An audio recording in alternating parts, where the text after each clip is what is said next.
Hi, this is Lorraine Reguly from Wording Well, and I'm going to show you today how to watermark your blog post images or any image that you want to use anywhere that you want to watermark.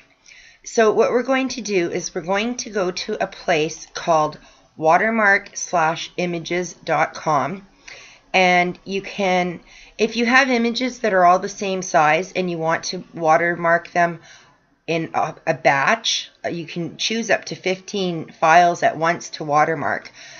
For our purposes today, we're only going to do a single file, one at a time. Now I'm going to choose to create a watermark on the image that I just created in my last video. So it's called Quotes Image, and if you go to step 2, you have to set the watermark properties. Here, the watermark text is copyright Lorraine Reguly from Wording Well, and you can put whatever you want here. Now, if I want to include the URL of my website, I can also put that in there.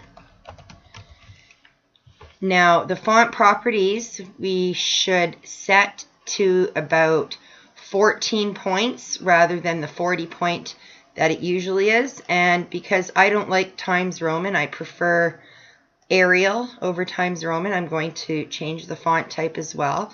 You can change the font color. I'm going to keep it as black. I could put it as white or red. You can do whatever you like.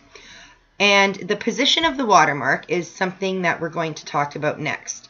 I want mine to be at the bottom. So from the left, I'm actually going to change it to 5% from the left and 90% from the top, so that it's closer to the bottom. I could put 95 if I like. I'll choose 90. Special effects, we don't really need any special effects. A box around the text, no, we don't really need a box around the text, so we'll just skip all that. And step 3 is watermark the images. So if we press watermark images, it's going to add our watermark to our image or images, depending on how many you've chosen. And then once it's done, you get a little pop-up window here. It says close this window to preview and download images. So just click OK. And if you go down here, you can see that, now it's really hard to see on here, but the image has the watermark right at the bottom here. And I can see that it fits quite nicely. So what I'm going to do is I am going to download my image. So I'm going to put it in the file where I have the quotes. And because it's in a compressed zip folder, what I'm going to do is I'm actually going to save it to my desktop.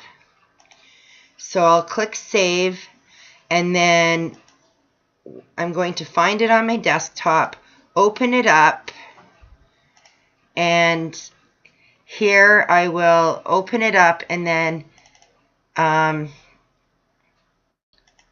it's a PDF. It shows up as a PDF.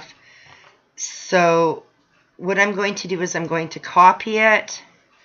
I am going to paste it into my pictures, and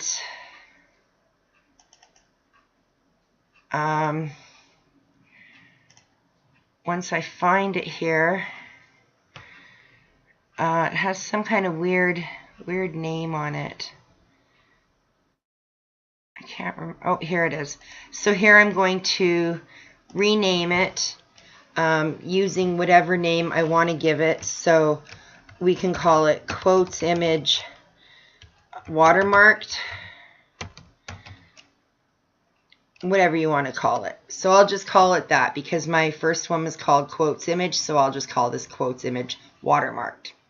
And then I can go to where my blog post is, and if I want to upload a file, I can simply add my media, go to upload file, and find the quote that I want to upload and put it in here.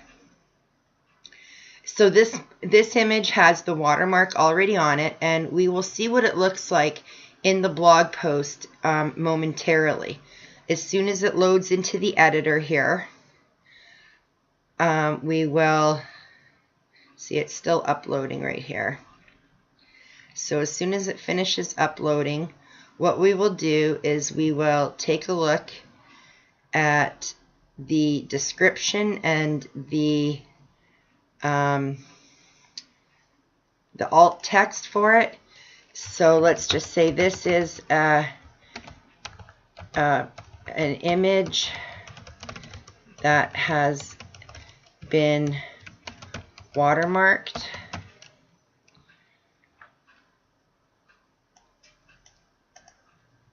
Copy it, whoops, paste it into there, insert it into the post, and it's too big, so we're going to actually edit it and make it a custom size of 600 wide. We'll hit update, and if I save my draft and then do a preview of the post, we can see that